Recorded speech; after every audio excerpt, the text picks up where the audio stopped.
I want to thank everybody for coming. I want to thank Katie. Well, she's the St. Louis Heroin Health, and thank Katie. Hi. And the video people. It kind of was a little different this time. This is the H.O.P.E group, Help for the Opiate Addicts Parents Exist. It started almost a year ago this week, I believe. And the best way I've found to describe this group is half the parents in the group are, oh my God, my kid's going to jail, and the other half are, oh thank God, my kid's in jail. And if your kid shoots heroin or is an opiate addict, it's coming, it's a fact. Sometimes it's actually a blessing. It's actually kind of hard to conceive that at this moment for some people, but down the road you'll realize what we're talking about. And we're pretty well freelancing, so to speak, and we just basically try to help each other out with experience, strength, and hope. There's some people that have been through some mighty big stuff in this room, and there's been people that buried their siblings, loved ones in this room. And that's a tough pill to swallow. And the one thing is that kind of experience is as unfortunate as it is, it's really very beneficial and actually priceless. You can't get this kind of stuff anywhere else. And we do this for the right reason. Tonight we have a special guest speaker, David Kohlhagen. He's a certified, licensed. So I'll let him do that. I was going to let him do that from the table. And we'll definitely edit that out. So, I was going to keep the professional aspect out, but he is my counselor, and that's my own admission. I don't know if he'd even admit to that. But you can admit to that. You can admit to I can admit to it, but he won't. But anyway, he's been gracious enough to apply his professional expertise. You got the handout. He's worked on this for a little bit. I would greatly appreciate what he did. He helped me immensely, and we'll roll the tapes and we'll let him have at it. Thank you. Thanks, Joe.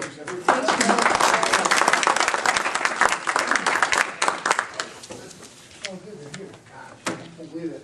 You're saying all that professional stuff while I'm thinking, you should run some cards in case anybody wants to have one of those when we're done here. Okay, thank you all for coming here tonight. I hope that I can find something really useful to share with you. That's my intention. And it's very easy for me to go off on multiple tangents, so that's why I organize myself. And I think I have a kind of a flow here that may work for me wanting to leave you with something useful here tonight. Let's see, is there anything else about me I need to say? Probably not. You know everything you know about me. All right, so the topic of our conversation tonight is source versus addict. And that's one of the things that I personally created. I can't take credit for a lot of stuff because I've learned from some really wonderful people, and I think of myself as a repository for the wisdom of some really, really bright and gifted people. And it's my privilege to share what I've learned from them with you all as a healer. Source versus addict is one formulation that I come up with myself. And so it's source versus addict, the relationship between substance abuse, codependence, and self-worth. And I hope to give you a real thoroughgoing idea of what I mean by that before we're done here tonight.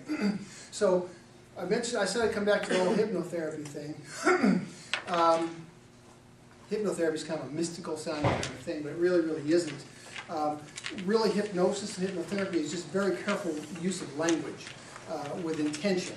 And so I've always been real interested in words and language, but when I started studying hypnosis, I became paranoid about words and language because we really have a tremendous effect on each other and ourselves through the words that we use. And I hope to really impress that upon you before you leave tonight. So I don't use words carelessly.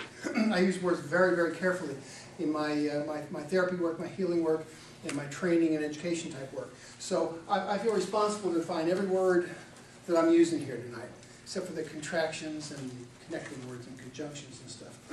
So that's kind of what I've done here tonight, is I've done this by words.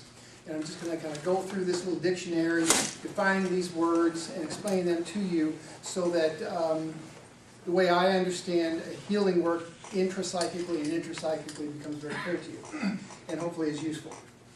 So, let me point out that the information that's in this talk essentially is in my website. I have a lot of articles published there, and a lot of the stuff that I'm going to talk about here tonight is kind of digested from that, so you don't have to read through the whole articles. I've created transformation, which is what I created after I started studying hypnotherapy, misspelling of the word transformation, so you use trance states in order to transform issues, mental habits of mind, and then I created Force of Habit, and I wrote a book, which is not published yet, which is the whole idea that most of what we do is habitual, most of what we do is pattern, most of what we do is automatic.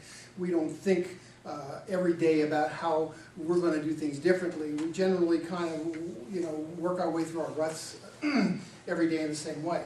So the idea that I have as a healer is that if we're going to get better from whatever our dysfunctional patterns are, then we're going to have to learn to think and talk differently.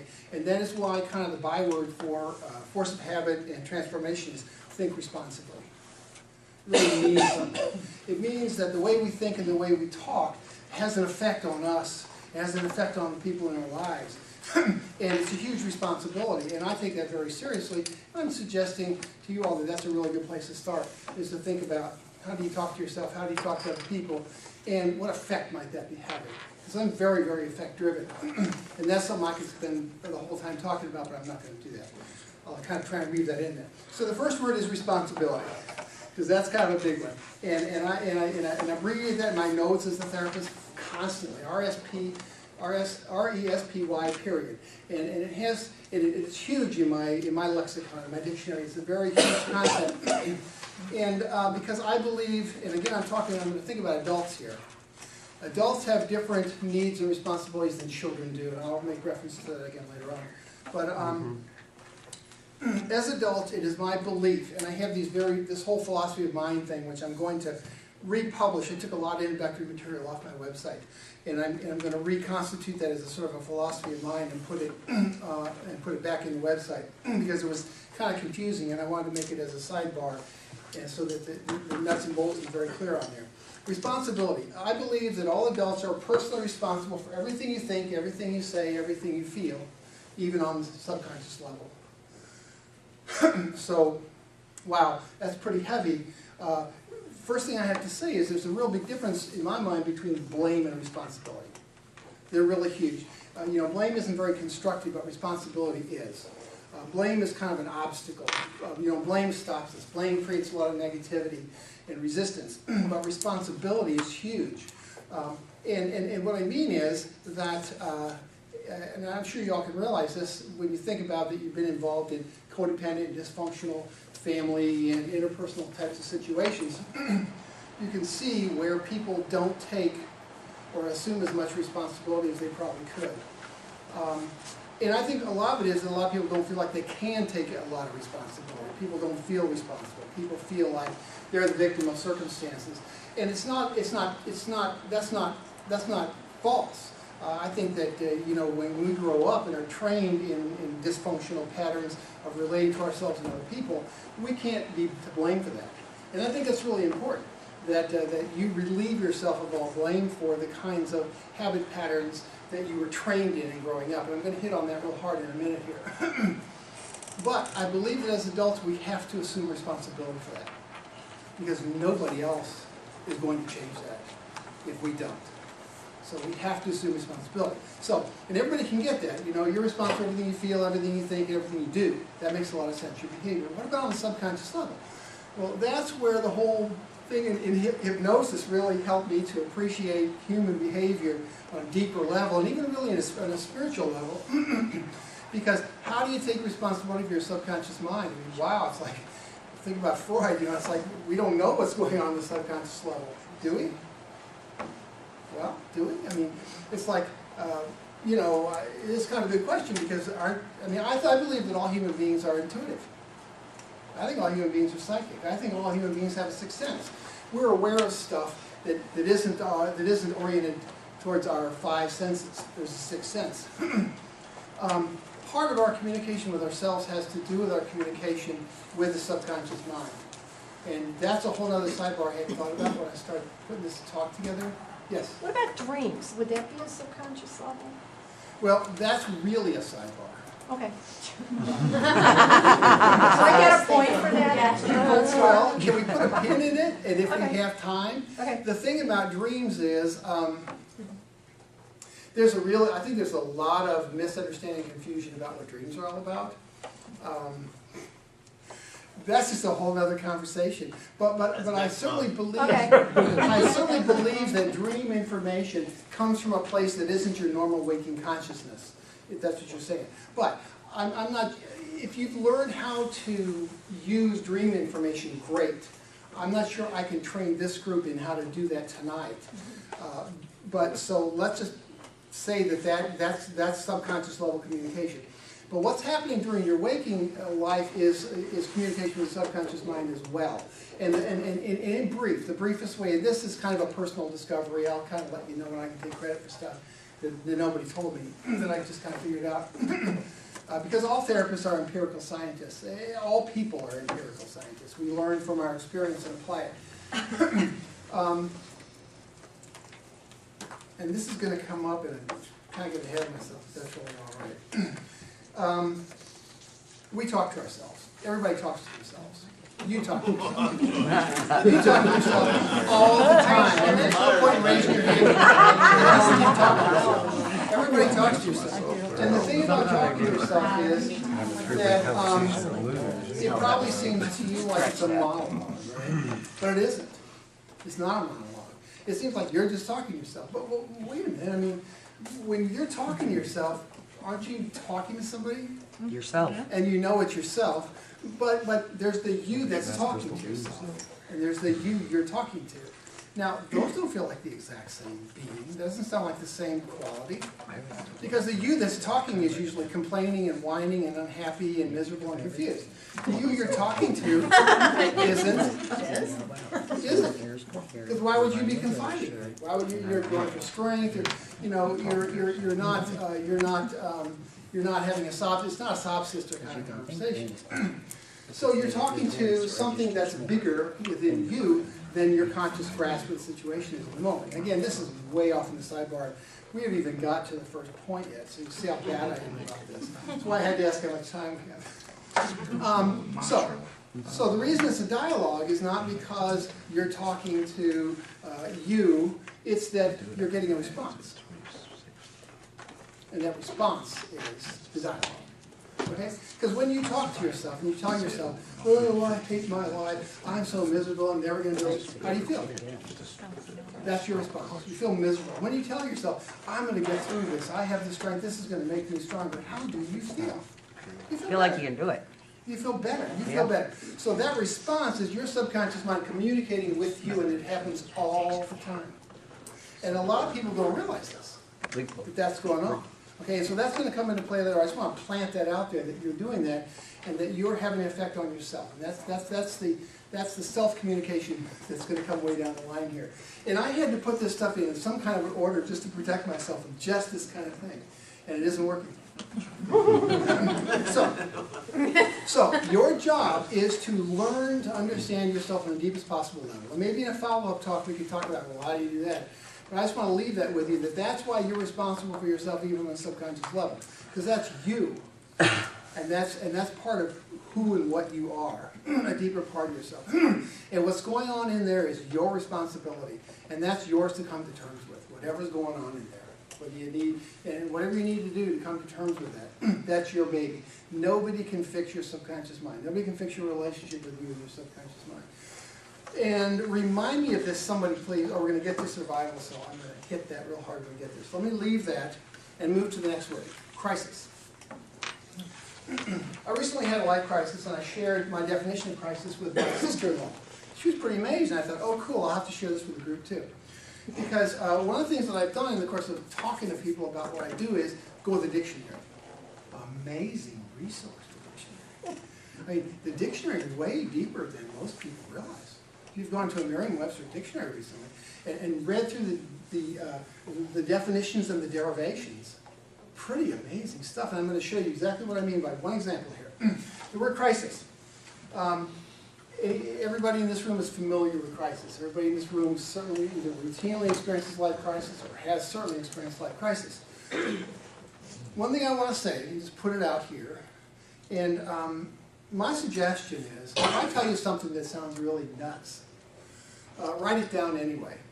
because I'm not going to say anything to you that I don't believe it has some power and usefulness to you. So write it down, because I think about my kids. I've said a lot of stuff to my children. I have 2 daughters. I've said a lot of stuff to them. And when they were kids, they were like eating it up. And then they got to be teenagers, and they were like, "You're so stupid. You're so out of it." And then I was really dumb for the longest time. And now they're getting into their young adult years. And they're like, "Wow, you really know some stuff." So what I want you to do is park this information with that. If there's something new that you're hearing and you've never heard it said this way, write it down anyway. Because there may be something in it that will reveal itself to you later on down the road. Because I'm sharing stuff that took a long time to get to, and that came from, like I said, some people who are pretty smart. So you might want to take that into consideration. And so what I want to say to you with that preface is that there is a positive way to say anything. Okay. There's a positive way to say anything. Remember that we're talking about what effect you want to have on you and what effect you want to have on somebody else. There's a positive way to say anything. Now, the word crisis. I think most people consider that to be a bad word. It's a negative word. It's an unhappy thing. I'm so glad Joe said what he said in the introduction, because that was just right on track. And I don't know if everybody remembers what he said in the introduction. No, they don't. Good job. Well, they weren't writing yet. Yeah, what Joe said in the introduction was there's a lot of stuff that really makes you unhappy in the front end that may end up being a blessing to you. And so there's a positive way to think about and look at anything. And before we get done, that's what I want to leave you with. So, crisis. What is a crisis? Everybody thinks a crisis is something to be avoided, something bad. It happens to you, but I'm going to read you what it says in the Merriam-Webster's 10th International Collegiate Dictionary, or something like that. I think it's that. But I don't really know for sure. Here's what a crisis is. A crisis is the turning point, for better or worse, in an acute disease or fever. Okay? The turning point for better or worse. The third sense is it is an unstable time or condition. Unstable. And number 3 is, this is like the plot of a book or something, the decisive moment. Okay? So that's what a crisis is. A crisis is a crossroads. A crisis is a place that's unstable. A crisis is a place that you can't stay here. You have to move off that mark. You can't stay in a crisis. You got to go left, right, or forward. You can't go back. So I just want to leave you with that definition. That a crisis occurs any time that you have some major revolution. Sometime when your assumptions are challenged. Sometime when you're faced with something that you don't know how to deal with or that you don't want to deal with. But it came to you anyway. And so it must be yours. So there's a crisis for you. So, what do you do with that? So what do you do with that has to do with your patterns of consciousness, your habits of mind, your basic attitudes, your perception, your attitude, your outlook. So I want to leave that definition out there and just kind of let it float for a little while. Because I think that's all I wanted to say about that for now. Yeah, that's all I want to say. The crisis is a crossroads. It isn't bad, it isn't good. It's going somewhere. Where's it going to go? Maybe that's up to us. Go back to the word responsibility. I'm going to keep recycling through these things. Go back to the word responsibility. If you took complete responsibility for a crisis, and you were really thinking about that, what would you do with it? What would you do differently with the last crisis you were faced with? Okay, so that's 2 down. Third word, yes. So would it be appropriate to say a crisis is a life-changing event? It is, yes, for better or for worse, forward or backward. It's just a life-changing event. It reminds me of the Doesn't mean fortune good or cookie I bad. got once that said progress or change is one thing, progress another. Yeah, crisis will change your life, right? If you let it. All right, survival. Survival is the first need. And I'm going to define needs because, again, that's something that's so badly abused. It's the first need. We learn how to survive in the family we grew up in. We learned how to survive in the family we grew up in. And that is the root of everything that I want to share with you here tonight, is that very fact. You learned how to survive in the family you grew up in. You learned how to meet your survival needs. And then you went out and you replicated it. You went out away from that family and you recreated that situation, and it's not a coincidence that that situation resembles the family you grew up in. Because that's where you learned how to survive. It's where you learned your skills. You know how to deal with it. That's why people gravitate towards situations that may not look real positive and healthy. They know how to deal with them. And we would always rather deal with stuff we have tools for than to deal with the unknown. And that's why we do that. And it's important to our survival needs. So what I wrote next to that is, and this is really for you all because I already know this, that if survival needs are not really met, and you don't really believe you've survived all that, then that need will dominate your life. And you will remain in survival mode. And it will not be amazing that that's the pattern, that you find yourself in survival mode. And that's threat mode, that's midbrain, that's stress mode. And that's where most of us are. And I think an increasing number of people live in stress mode, survival mode.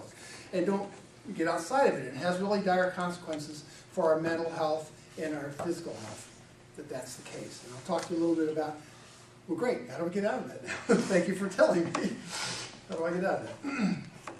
And I'm going to get into needs in just a moment here. So when you're learning how to survive the environment you grew up in, and everybody, I guess, who's in here totally relates to that. There's a lot of people who didn't come from homes where there was narcotics addiction and whatnot, and they're thinking survival. Well, what does that have to do with the home I grew up in? My home was normal, and they're neurotic as hell. And they're not relating to survival, but they're eaten up with phobias and stuff. It's like, that's stress, that's anxiety. It's like, you don't realize that anxiety is stress, and that's being stuck in survival mode. They just don't get that. But you all understand what I'm talking about.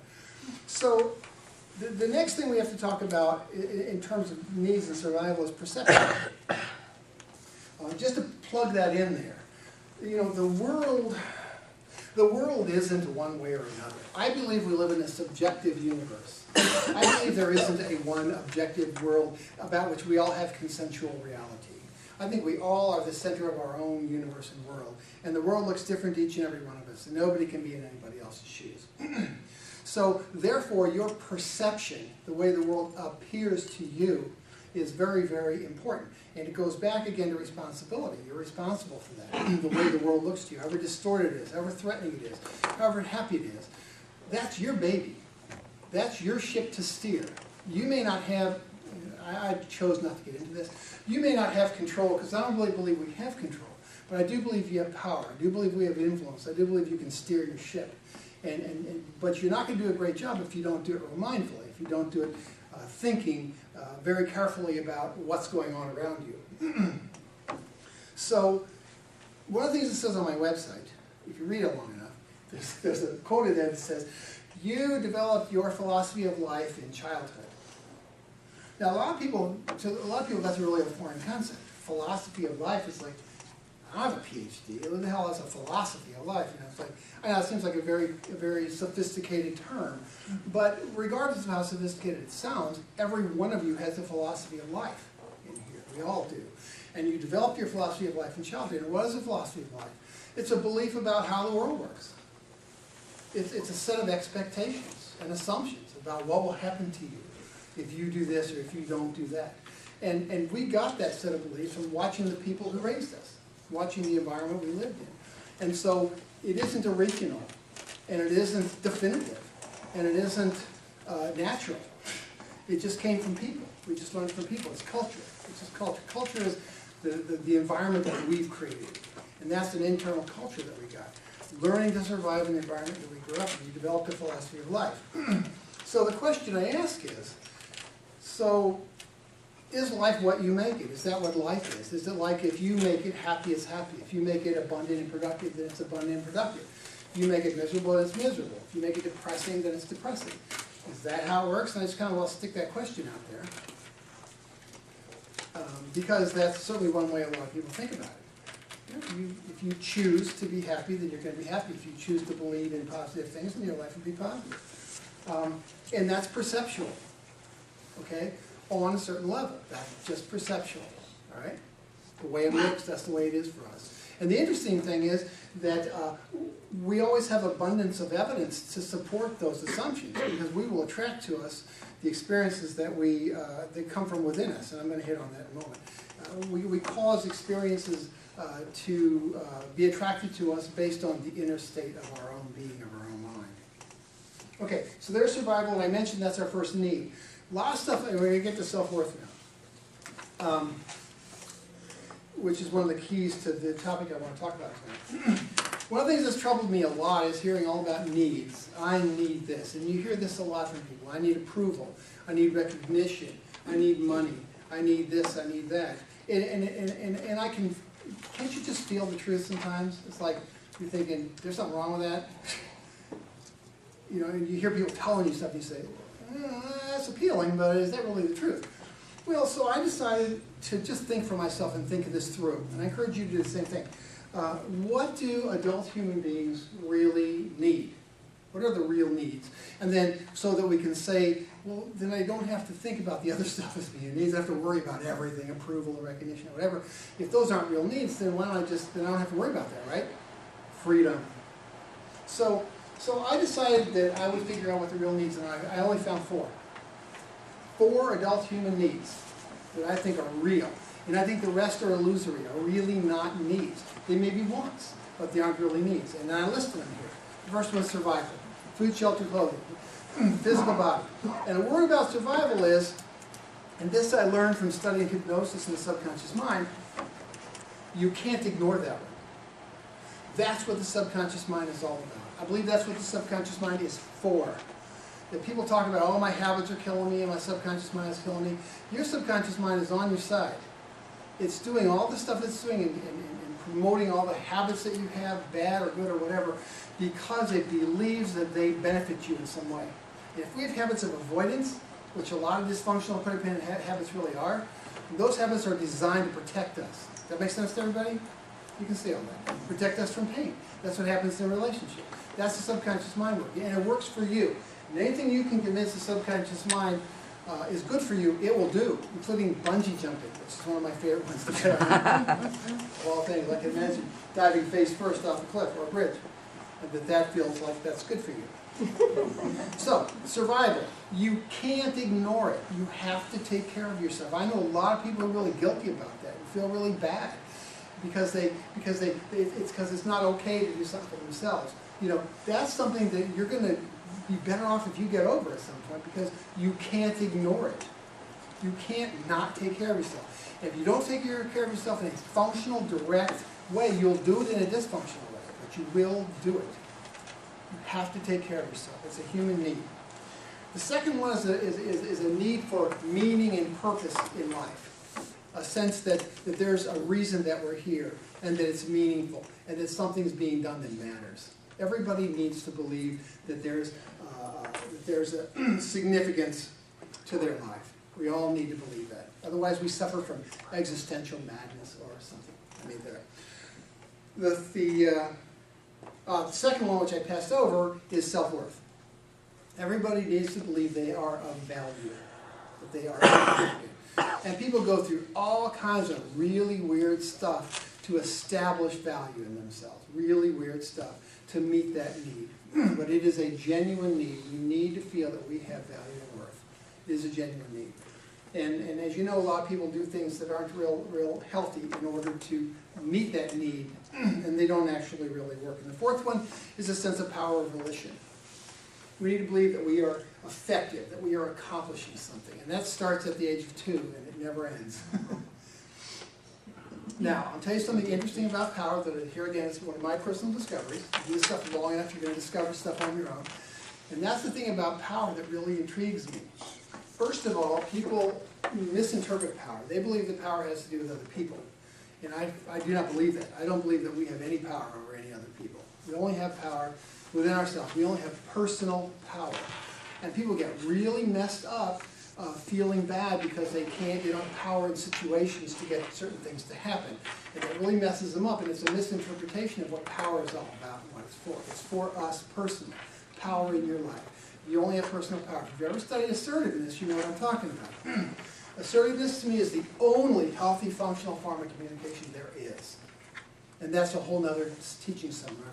You know, assertiveness, they taught that in the 60s a lot, and everybody said, yeah, assertiveness, like they know what it is, and a lot of people have forgotten what assertiveness is. But basically, it's in between passivity and aggression.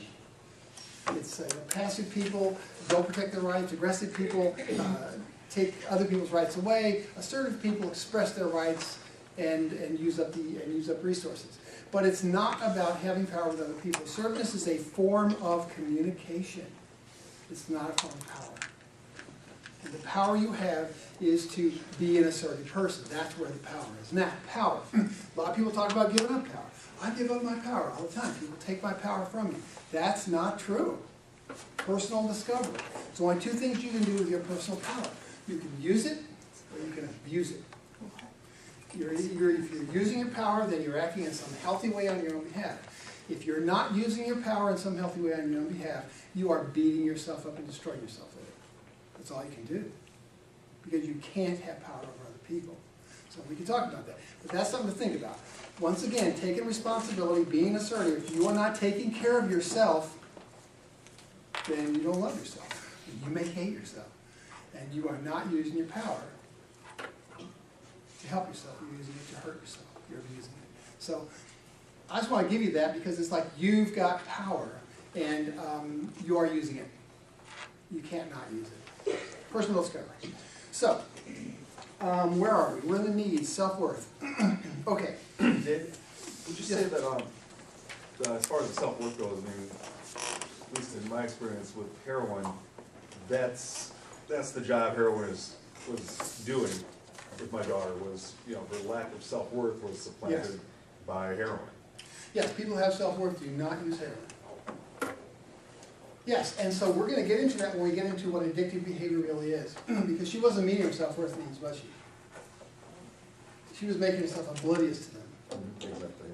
Yeah, she was making herself oblivious to them. She was telling herself they don't exist, and she's okay anyhow. But really what she was doing was destroying herself. And that's what we're talking about here. That's where her power is going. That's exactly right.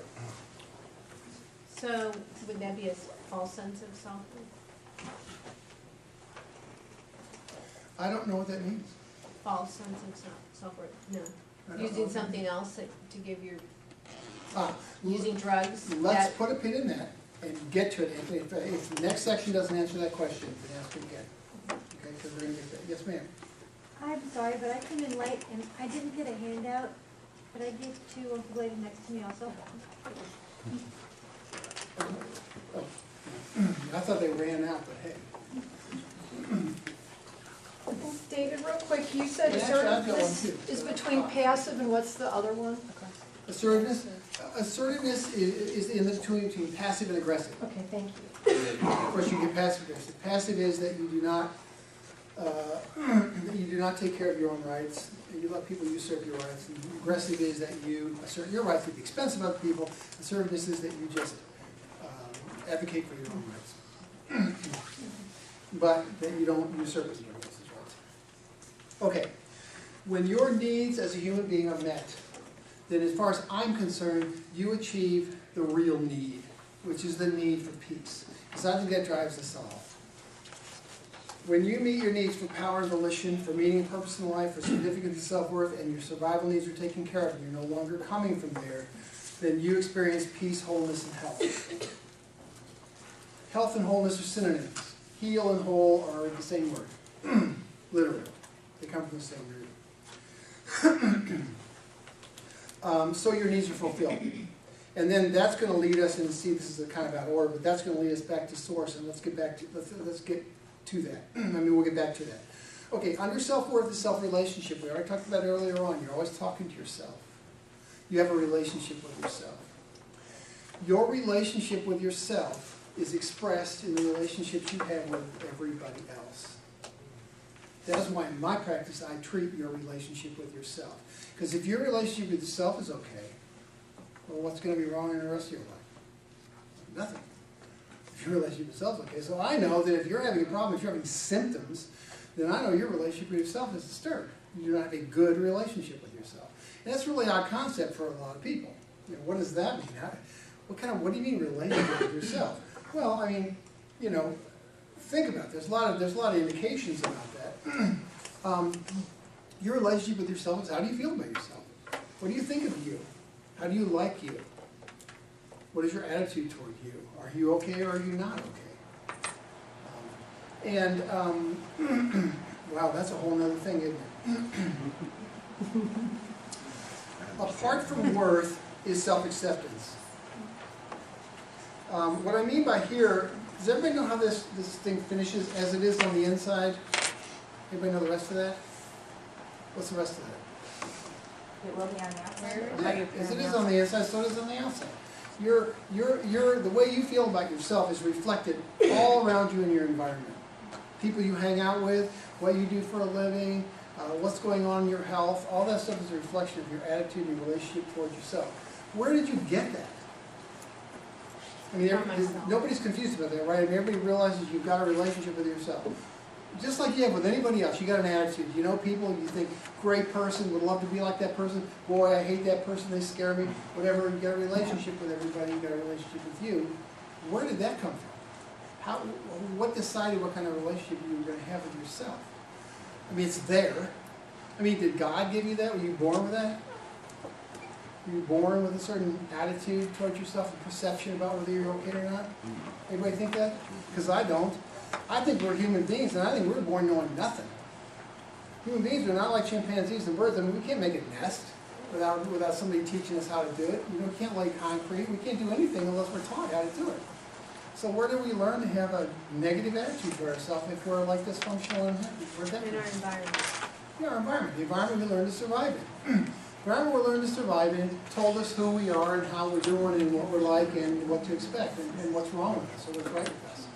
The environment taught us that. Okay? So get it that your relationship with yourself is based on what you were told about yourself or what was implied about yourself by people who really don't know you. What do you think?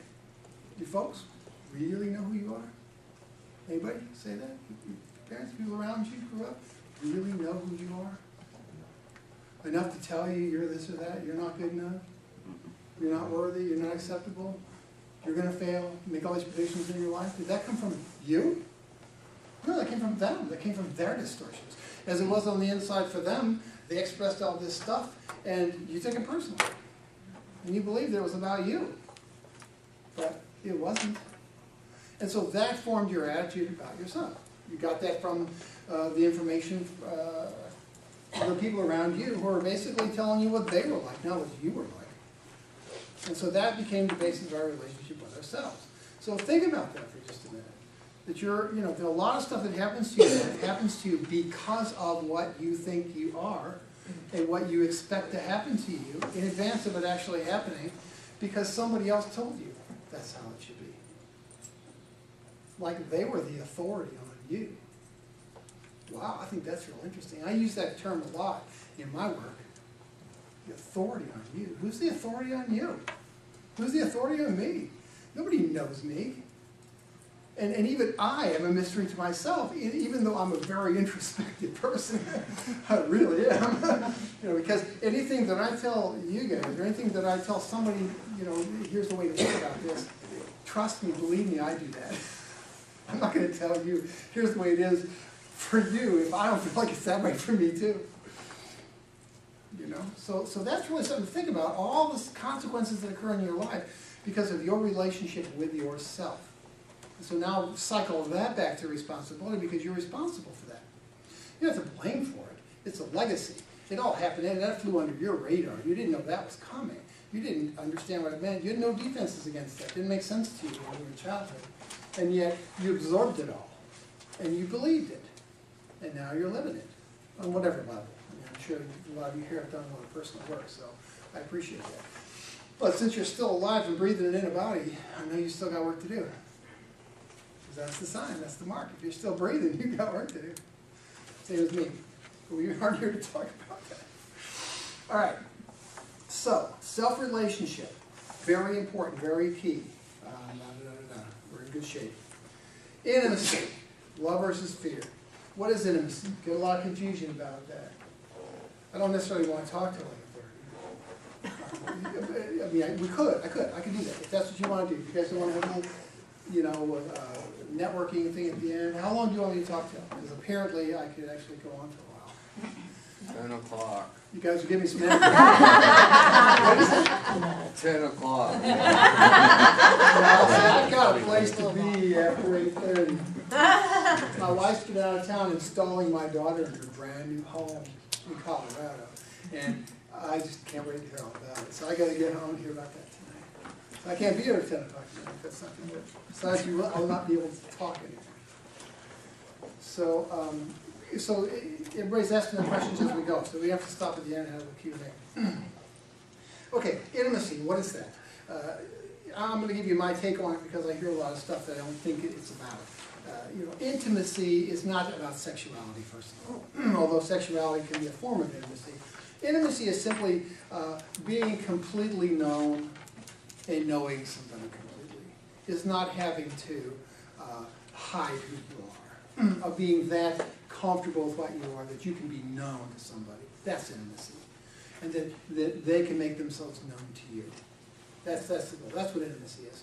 Transparency, complete openness. And to do that, you've got to either be very self-accepting, you either got to have a good relationship with yourself, or really want to have one. And that's why you're doing that. Okay, so that's really important. It's a path. Love versus fear. Okay, here it is. I've never heard this anywhere. I'm going to share it with you. This came to me myself from my studying it. What is love? We hear a lot of stuff, and I want to think about it, and I want to think about stuff for myself. So I decided I'm going to figure out what does love mean, and I'm going to tell you what I think love is. Love is the motion of moving toward. Love is moving toward.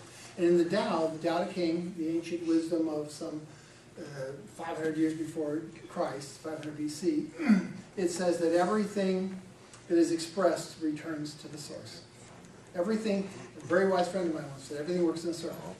And that's karma. We talk about karma. So love is returning to the source. Love is moving toward the center. Now, back to your relationship with yourself. What does that mean? Okay, so if I'm saying to you, if you don't have a loving relationship with yourself, and you don't have a loving relationship with anybody, and we can talk about how that works because you can be fooling yourself. If you're not embracing and knowing and accepting yourself, how are you going to do that for anybody else? You're going to have some limitations about doing that for anybody else because you're going to be very defensive. You're going to be very limited. You're going to be very afraid. And so that's what fear is. Fear is moving away from. It's the motion of moving away from the center, away from the source, whereas love is moving toward it. And the closer you are to the center, the closer you are to the source, the closer you are to you, the closer you are to others. I'm going to give you a quote that I didn't make up, that was given by somebody, Jay Haley or somebody, I don't remember anymore, but it's really a powerful quote, and that's this. That which is most personal is most universal. Just write it down whether you believe it or not, and look at it later on and think about what you think about that. That's why going to the center of you makes it possible for you to be ready to go to the center of somebody else. Because the closer you are to you, the closer you're ready to be to other people, the less afraid you are. The more in love you are. Love is an energy form. Love is a movement. Love is a motion. It's not hearts and flowers on Valentine's Day. And that's this week. Excuse me, could you say that again, please? Which one? Which part? The universal personal. Oh, that which is most personal is most universal. That's why you move to the center. If you want to understand what's going on in the universe, you want to understand what's going on in the world, you want to understand what's going on in your family, you want to understand what's going on in your relationship, go inside. If you understand yourself, you'll understand others. I thought you meant love is Valentine's Day. That's what I wanted to hear again. Yeah. Okay, so there's self-worth. Now we're talking about addiction, and this is where I copied this off my website, so I know it's authoritative. And I did this because I didn't want to have to sit here and try to remember how I wrote this, because I went through a lot of trouble like this addiction and codependency article on my website. It's the shortest article on my website, but in it I give the definitions I want to share with you. My definition of what addiction is, and you have it in a handout. Some of you don't have it, so I'm going to read it in case you don't. Addiction, and I'll read it kind of carefully, it has a lot of words in it, is the behavior, pattern, or habit, and I talked about habits of mind, of using something such that when you can't use it, or when it is not present, you suffer from symptoms of withdrawal due to its absence. Addiction is defined by the withdrawal symptoms that you experience when you do not have access to something that you otherwise depend on or feel that you need or that you can't live without. It's defined by the withdrawal symptoms, okay? That's what addiction is. Now, I know there's endocrinological and neurological definitions and stuff on this, but fortunately I'm not an endocrinologist or a neurologist, and I don't have to give you all that stuff about how all that takes place in addictive behavior, about reinforcements, and, you know. But when you depend upon a substance in this way I'm talking about here, and you can't get it, then you suffer withdrawal symptoms. Now, we're not done with this yet. So let me give you my definition of codependence. You're going to read a lot of stuff about codependence. Codependence may be defined as dependence on another person for the purpose of establishing your own sense of identity or worth. You may feel that you need the other person, or it may give you value to know that they need you. Codependence is an example of an addiction, just as is dependence on alcohol, cocaine, heroin, shopping, hoarding, gambling, and many other substances and activities. Does that make sense? Dependence on another person. It is addictive behavior. So, addiction is dependence on things outside of yourself that seem to you to define you, to give you your value, or to make life worth living, and that prevent you from experiencing the negative consequences of doing without the substance, activity, or person. These negative consequences are withdrawal symptoms. They can include pain and discomfort, physical illness, anxiety, loneliness, emptiness, depression, and feelings of inadequacy or worthlessness. Now, even though we're talking for most of us in the room are children, it still stands the way it's written, right? Yes. That is how it stands. Okay? So that's the relationship between addiction and codependence. Now, please notice the difference between codependence and intimacy, self-worth, positive relationship with yourself, rising above simple survival needs, and taking responsibility. Notice how none of these things is going on in a codependent relationship. Okay? Notice that assertiveness is not going on. People are coercing one another. People are manipulating one another. It's not direct. It's coercive. And it's not healthy. And that, to me, is the hallmark of everything that I do. Is it healthy? People say, is it right? Is it wrong? Those are unwords. That's another conversation. We don't know right and wrong, but we know healthy versus unhealthy really clearly, and we can talk about that. And what's healthy and what's not healthy. And what I'm trying to do is give you this thing and say, well, here's what I believe is healthy human function. So anything else is not going to be. And so, you know, and to me these are sort of principles you can hang a lot of stuff on. You can say, it's like a formula. You can say, well, let's look at this relationship and let's diagram it in this thing and say, whoa, yeah, I can see where that's not healthy. You know, what's going on there. Okay? So there's that piece. So moving on down the line here. See, look at this. I use it all the time. That's You're doing good. So, and you know, Joey asked me when I came in here, he says, do you feel nervous? And I said, well, no. I said, and I asked him, do you feel nervous before you get up and talk in front of a bunch of people? And he said, no. I don't know. I didn't ask him how often do you do that. But I didn't because, you know, yeah, I know Joe, and I feel really comfortable with him. And I just felt real comfortable coming here. I felt like this is sort of like a family thing. And so I just always felt very comfortable coming here. I didn't have very good luck getting here the first time I tried, but I felt very comfortable. Okay. Identity. What are you? So we have two things on here, human nature and divine nature. Human nature, this is something I'm very fond of doing, and this is something I learned a lot of doing hypnotherapy, and that is, are you your identity? I think a lot of people don't think about what that is. I don't see a lot of that stuff in the media.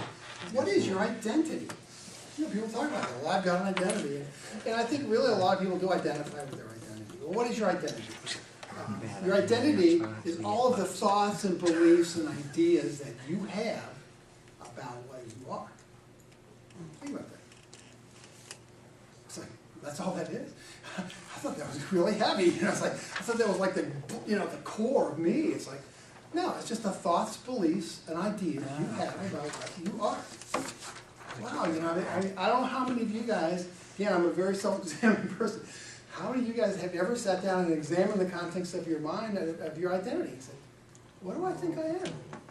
You know, a housewife, middle-aged person, addict, you know, a loser, a victim, a survivor. Wow, you know, what does that mean? And again, go back to what I said to you earlier on about your relationship with yourself and the way you talk to yourself and the effect of all that stuff. And the patterns of that, the repetitiveness of that over the years.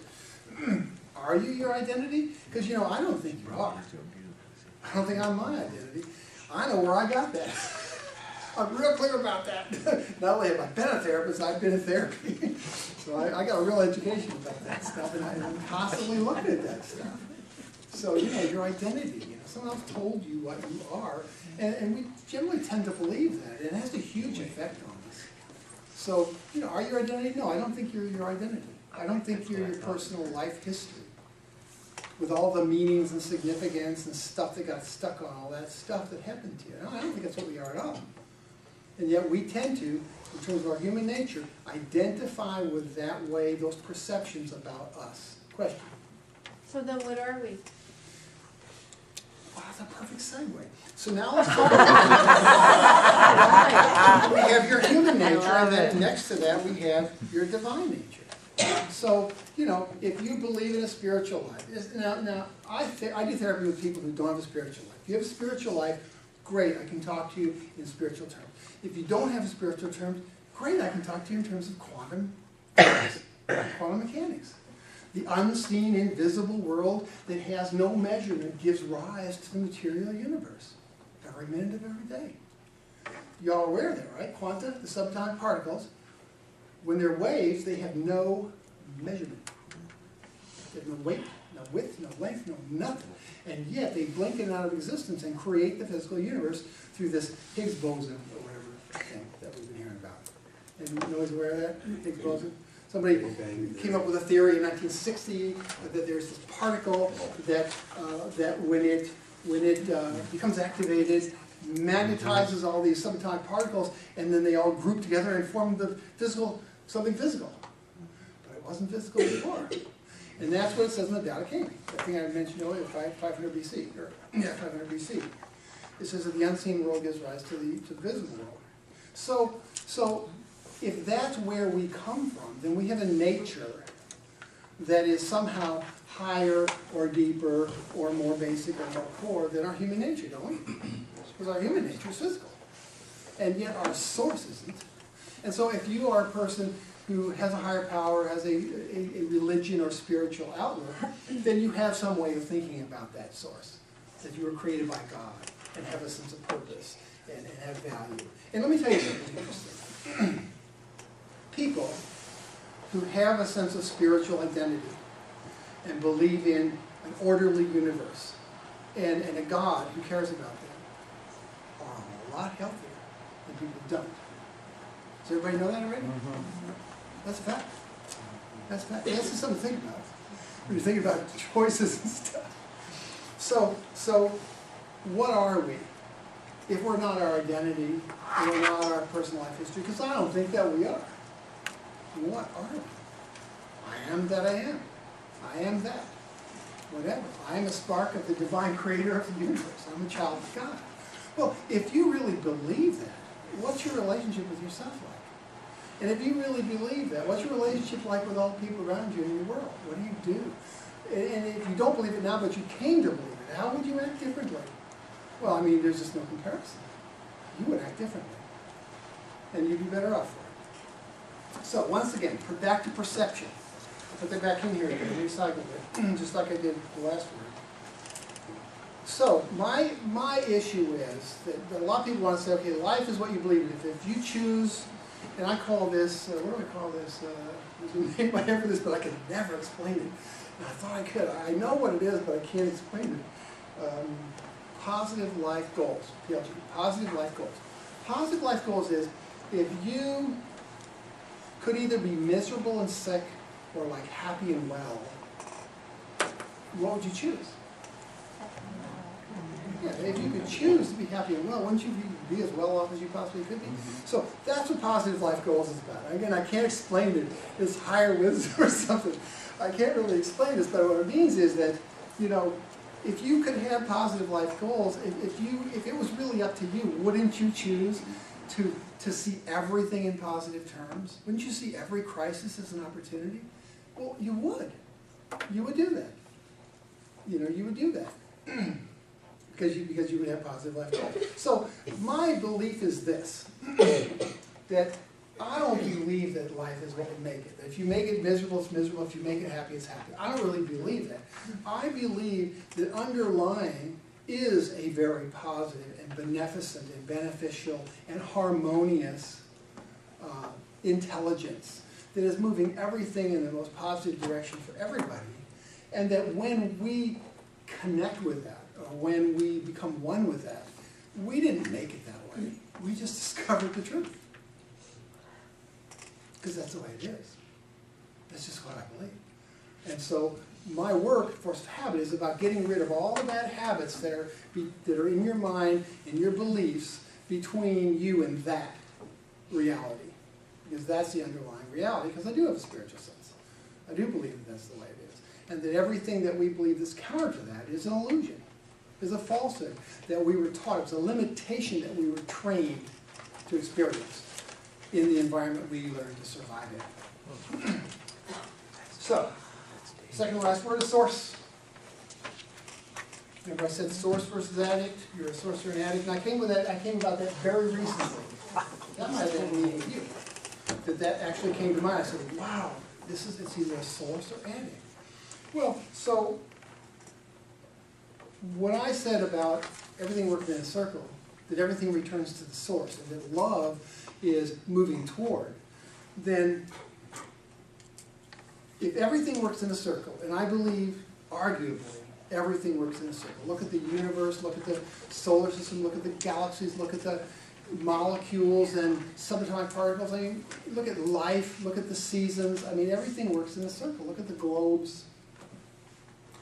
If everything works in a circle, then one of the defining characteristics of a circle is what? Doesn't it? Go on. Center. It has a center. Oh. That's right. The defining characteristic of a circle, it has a center. And if everything works in a circle, then you work in a circle. And if you work in a circle, then you have a center. And that your center is the source. And of course, all the spiritualism tells you that that's where you find God. Go to that still, quiet place and find God. Talk about it there.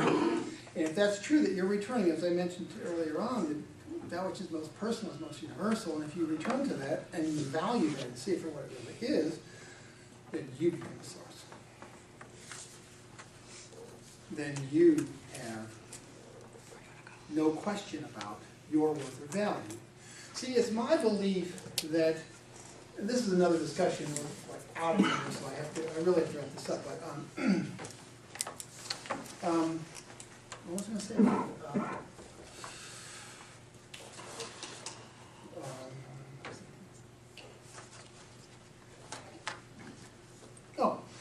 We tend to believe that we don't have worth, that we're not okay because of our training. And then we become addicted to people or substances in a vain effort to get that worth. But all we get is a fix. Whether it's a person or a chemical of abuse, all you're going to get is the fix. You're just going to get a sense that you don't have to worry about worth for a short time until it wears off. Till you get enough approval or acceptance or oblivion. And when that wears off, you're going to need another hit. Because there is no substitute for feeling worth. And my belief is that everybody who doesn't think they have worth only believes that because that's what they were told, or that they were not told they have worth. The difference between that person and somebody who has worth because their parents told them they had worth is only their parents didn't give them their worth, they just showed them where it was. It's perceptual. That's just the difference. It's just perceptual. They believe they have worth. The other person doesn't believe they have worth. Well, does one have it and the other not have it? I personally tend to believe that worth comes from life, that we're the source of life, that we're the source of the universe, and we're one with all that energy. And that's where we get our worth, because we're life. All life has worth, because it is life. And you don't need anybody to give you that. And you can't give it away, and nobody can take it away from you. And that's the truth. That's a fact. You can't get rid of it. You can think you don't have it, but just because you think you don't have it doesn't mean you don't have it. And just because you think you're not whole doesn't prevent you from being whole. You're still whole. All the time you were whole. All the time you had worth. But your perception told you didn't, and you acted as if you didn't. Because that was your belief. Are you your beliefs? I don't think we're your beliefs. I don't think that's right. Our beliefs are limited. All our beliefs are limited. They need to be let go of. So that's the difference between a source and an addict. A source is someone who doesn't need a source of worth. They already have all that they need. And the reason I put abundance next to that is because if you are a source and you know you're a source, you have more than enough that you can give. And it doesn't take anything away from you. Why? Because everything works in a circle. You get what you give away. And we've all heard this wisdom, but the truth is, it's just the truth. You really do get what you give away. So, the last thing I want to say then that's in this talk is, I used up all this time, and I didn't think I could do that, but I did, is back to the word crisis. And that's all I'm saying here is that a crisis is a perceptual point of awareness. It's a choice point. The thing I didn't tell you when I told you originally was that it was so cool about looking at the dictionary because I got so excited and kept going on, was if you look up the derivation, it comes from the Greek word for decision and the verb to decide. That's what a crisis is. And I thought that was so fascinating because we don't think of a crisis as being a choice point. We think of it as something that we're a victim of something that is got us over a barrel, and we just have to cave. But it isn't. It isn't at all. It's a chance for us to decide. Every single crisis in your life is a chance for you to decide to do something that's more healthy than whatever it was that brought you to that crisis. Because you wouldn't be at that crisis if everything you've been doing was self-enhancing, was based on love, was because you feel like you're a source. It was because something you were doing was probably addictive. You don't know. And there's something you can do about it. So, as I said before, I believe what you are is your divine self. If you identify with that, you're a happy person. If that's what your identity is, if you identify with God's will for you. And that is what I mean here when I say your highest and best self. Your highest self is your divine self, is what you are as an expression of God and God's will for you. So, my final word to you is make every crisis, every crisis, a challenge and an opportunity to bring out and express your highest and best self. That's what it is. So, any questions? Wow, my voice kind of came back. You guys gave me a lot of energy. I really appreciate it. I was like,